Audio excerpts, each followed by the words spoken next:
Est-ce que je suis vivant? Ben oui, je parle. Ouais, ça a été rapide. Ça a été rapide. J'ai eu mon vaccin et maintenant je rentre à la maison. Et mon deuxième dose, ça sera bientôt. Alors, ouais, on verra. Donc, ils ont dit si j'ai mal à la tête, il faut que je prenne le paracétamol ou bien ibuprofène. Mais moi, comme bariatrique, patient bariatrique, que j'ai eu mon opération d'estomac, je ne peux pas prendre le ibuprofène parce que l'ibuprofène, tu devrais la prendre en mangeant.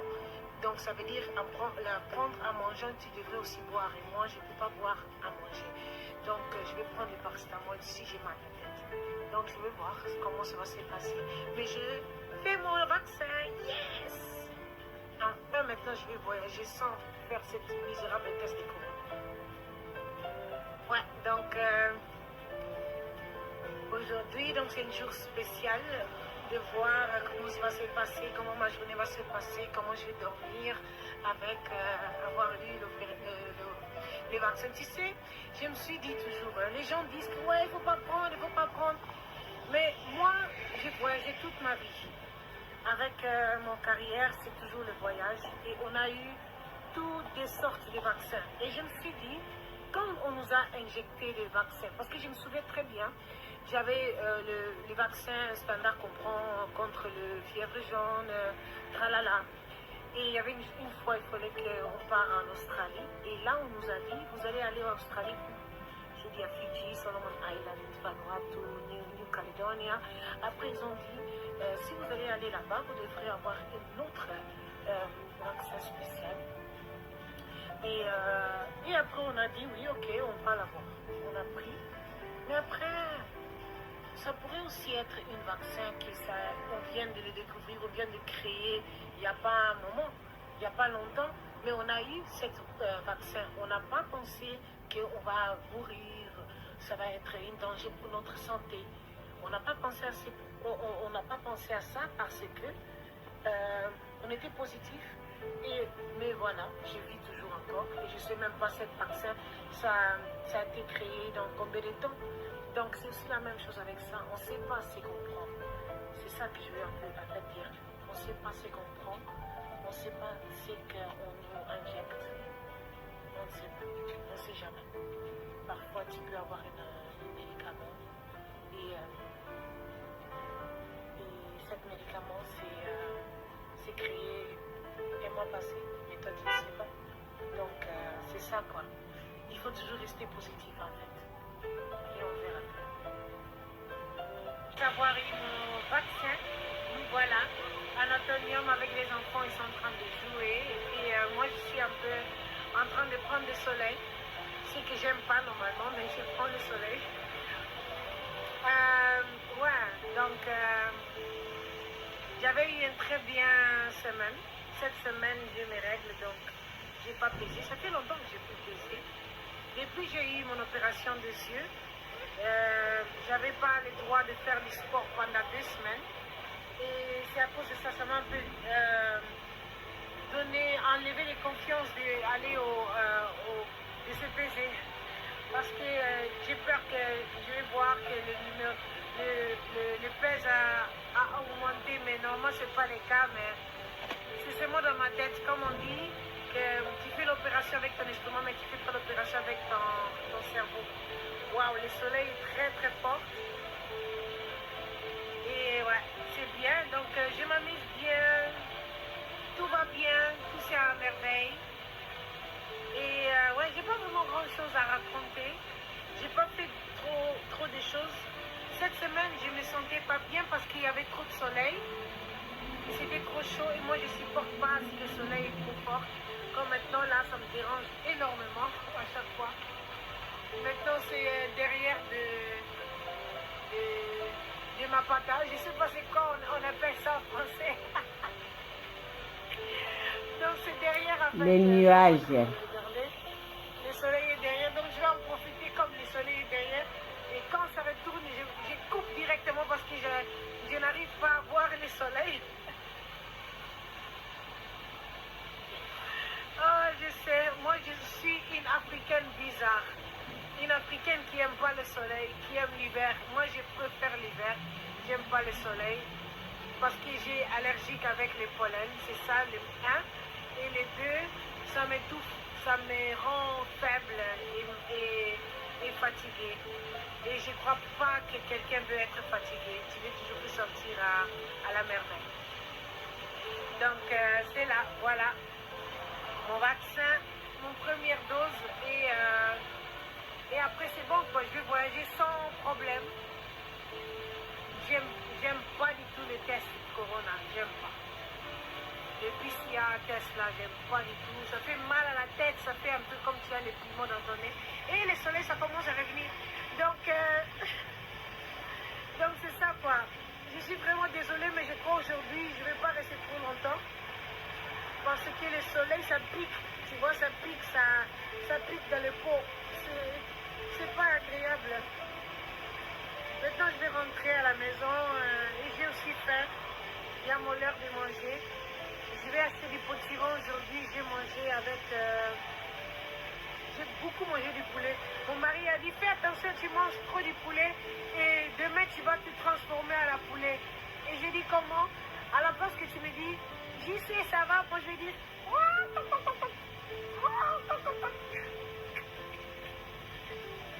Parce que je mange trop de poulet.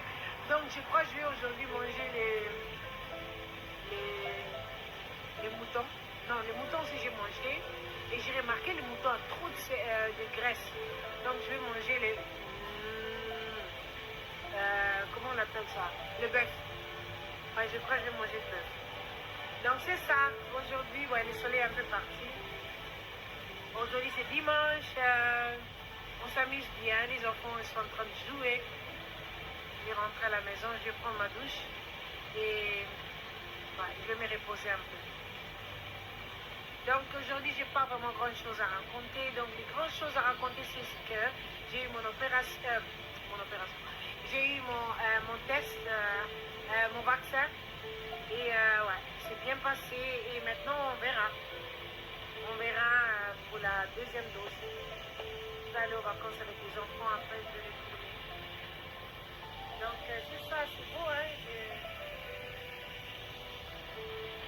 C'est vraiment beau. Donc j'en profite d'aujourd'hui, des journées d'aujourd'hui. Et maintenant je rentre à la maison. Et je vais me reposer. Et je vais prendre mon glace. J'ai fait des glaces protéines caramel. C'est trop bon. C'est incroyable bon. Donc c'est ça que je vais manger parce qu'il fait chaud maintenant. Et après on va regarder des films. Aujourd'hui c'est jour de film. Alors on se voit la semaine prochaine. Désolée, hein, aujourd'hui je suis un peu fatiguée avec le soleil. Donc je ne vais pas rester trop longtemps. Mais c'est ça. Je voulais partager avec vous que j'ai eu mon vaccin. Donc maintenant à la deuxième dose.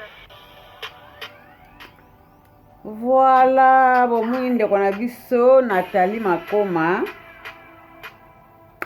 auti kozwa vaccin na ye ndenge alobi ayebi azwi vaccin na ye ale donc bon baoyo tozobanga toyebi te soki tokosuka ndenge nini mais awa mpe na France balobi ke c'est obligatoire c'est obligatoire c'est obligatoire c'est obligatoire c'est obligatoire, c'est obligatoire. Nathalie Makoma ndeko na biso toyebi bien oyo bazaka na groupe na bango bazaka koyemba banzembu bazaki na bapengadi Makoma donc moni bazalaka les 5 bazalaka famille bayaka bayembaka banzemba banzambe après Nathalie ale abulunganaka na ye akomi koyemba na ye musique ya mokili na bapapa oyemba na banani nyonso boyebika histoire ya Nathalie Makoma azaka pe munene akata na nzoto bon ye bon basala na Hollande kuna ba chirurgie na bango eleka nango pe bien donc akoma na ye muke par rapport ndenge abaka so na ba 100 quelques kilos mais ba kilo na ye ekitaki comme il y a un star ndenge alobi ngaki na Australie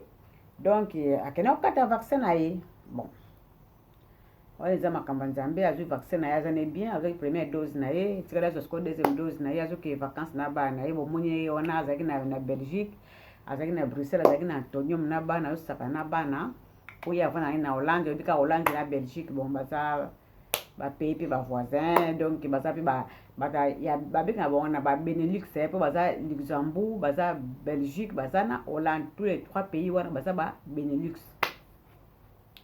alobi auti kozwa vaccin na ye azo déjà première dose etikali sikoyo deuxième dose. Donc tolongola kobanga bamama, en tout cas tolongola kobanga aloka na bayaka na première émission na ngaki totiaka nzambe liboso mpo lokwa se bakomi koloba sikoyo eza obligatoire do toasuna leloko kosala te toapesuna eloko ya koloba te. Donc ndenge eza wana sikoyo kozwa yango sikoyo obligatoire. Donc sikoyo yo na nzambe na yo oyo bango bazokanisa eza bongo te oyo nzambe azokanisa. Nzambe na biso aza nzambe na biso nzambe na biso nzambe na biso mama toyeba nzambe yo olamuki na ntongo okumisi nzambe na midi na pokwa ye ndenge naza bonga kuna oti nanga priere na oti nanga kosambela mama bosambelaka eloko eleki nzambe eza te. Totikala kaka na ye moto azoconduire biso ye moto azobatela biso surtout na bamboka oyo bapaya oyo toya oyo bakoma kooblige biso bamakambo ebele boni o yango boni na biso ye boni na biso boni bino bongo na biso boni ko. Nous sommes des Africains. Boni bokota biso na makambo na bino babaya basosa na tele tala biso nde tozaka kaka konzo biso toa konzo sokokota tala mama ndenge azosa tala mama mama non nasaka mpona ya mise na bino kaka babone na nga je vous love beaucoup. En tout cas nalingi bino mingi botala bémission na nga nde bozo kopartage nalingi bino babone na nga nde bozo komata bozo bakisama. En tout cas nalingi bino je vous love ndeka nalobai ka soki boza na posa kaka boza na posa mpenza ya libanga bozite te bohésite te bokoma na se wana natangaka bacommentaire nde mabe mpe nazotanga me omoni ke naza na nga na droit te ke oyo naloba oyo nasala soki ndeni nga naza mpona bongo te nga nafingaka te nde na oyo nga na zwa ya moke éducation na bande lekolo oyo nga na vanda ya moke nayebi nde bafingaka motu te na kosala baémission nayebi ke makambo oyo ezalaka kofinga ya makambo ebele me nga nazwi kaka matoi na nga omoni yango nakangi na oyoka te parce que nayebi ke ntango so oyo otali okoti otala émission c'est que otali nga ofinga nga te nga kuna naza te po ntango okoti otali c'est que otali boza soki 2200 namoni oyo batali nga na mission ngo nauti kosala awa nga nayebi nanga bino te naza na baoyo yanga oyo nayebi misusu nayebi nanga te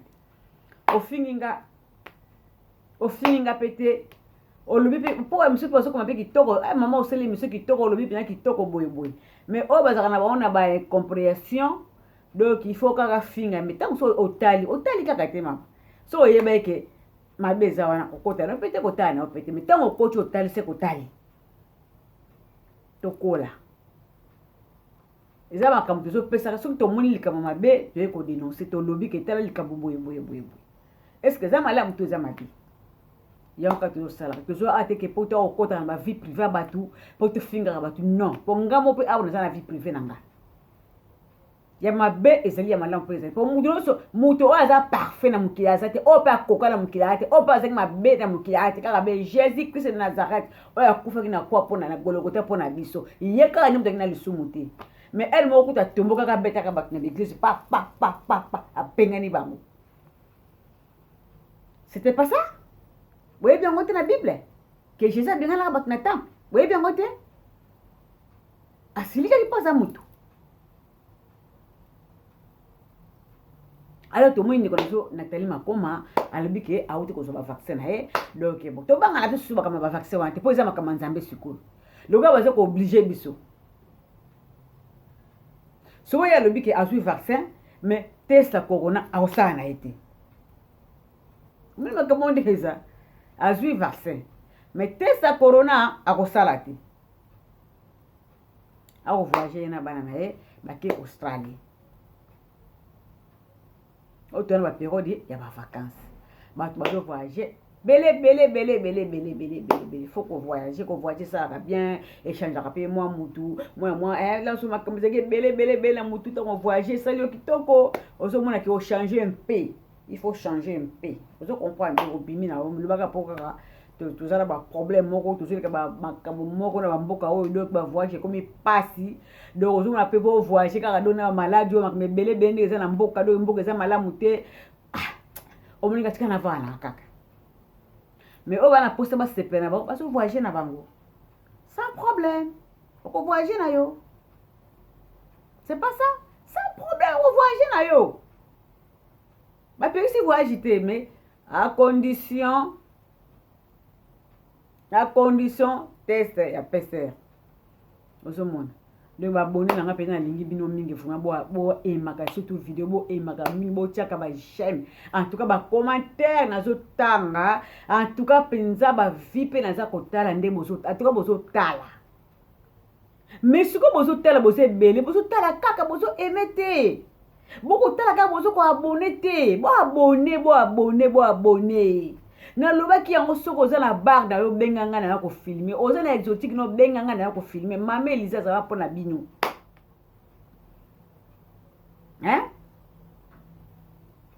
nakoya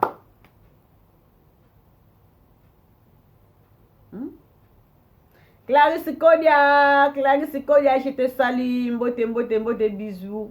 Bébé Marcel, bébé Marcel, na pesi mbote mingi. Véro Mukuta, la famille complète. Mbote, sponsor à émission de Yewana. Donc, na pesi je refine la diva, pe la femme yende penza sous souper. Sponsor nanga, na pesi mbote, je te salue là où il est. Na pesi pe katongo ma ba sponsor bangoana. Bon, en tout cas, vraiment, on a eu quitté. Bon, c'est le côté, attendre la semaine, on boit. Après, j'ai encore moi, je suis mort à mourir na ça, pour ça, il a bino. Donc, pour ma caméra vaccin, docteur bang vaccin té, docteur je vaccin, donc ça ma caméra zambé. Donc, on va obligé de ça. Va aussi ça peut mourir mobimbaté. Donc, il y a aussi les dépôts na bango. Oh, bon, bazo luka, ba ko shishango. Ba ko shili shango bango moko. Dieu est au contrôle de nous. Nous sommes à contrôler Bissou. Nous sommes à été. Il est là pour nous. Il est le même hier, aujourd'hui et éternellement. Mon kilio est en Zambie. Ce monde-là, vous voyez là, appartient à Dieu. Pas na muntu moko quelqu'un qui prend mon corps, ça mundele boyonde mutu bokonza mboka oyo. Bon oza likulu. Ya za liso. Amona partout. Amona pas nous au niveau social azomona nasika pour fabriquer batonga na bino ba vaccin na bino nesika bo sala so bo tsheblo kama bena kati bango nzamba azomona frapa nzambe mukole ko ya debite so ko suka ndene ese bandi ya bandi ya wana Allemagne ya wana Belgique ya wana France ko lobati bongwana tika bizaleli mabe bongwana yakana Yesu konanga bongwana tika bizaleli mabe bongwana yakana onde konanga bongwana tika bizaleli mabe bongwana tango yango yo ndeko papa bongwana tika bizaleli mabe bongwana tango yango yo tango yango yo likamuna tango na yango en tout cas na tiki bino ba abonné bo partager na zane seconde bo totele be émission en tout cas na seconde bo abonné vraiment so boye di ke sengo eza na kati ya motema na ngabo koyeba te merci na sengi bino ba bisou na pesi bino ba bisou oyo kaka za na posa libanga ni ba abonné boza déjà belé misusu na yebi na ngabino te soko za pe na posa ki Mama Elisa bana ko bwaka ko hésiter te ko mela Mama Elisa na se wana Mama Elisa tanga ka ba émission nyoso tanga ekota ka tutututu tanga ba émission ekota ka tutututu na mona kana tanga ka ya bien ya malamu pe po ezaka ndenge wana ezaka ndenge wana na kama olobate okangana bonyoka ngana bisou na pesi bino ba mbote ba bisou merci allez bye.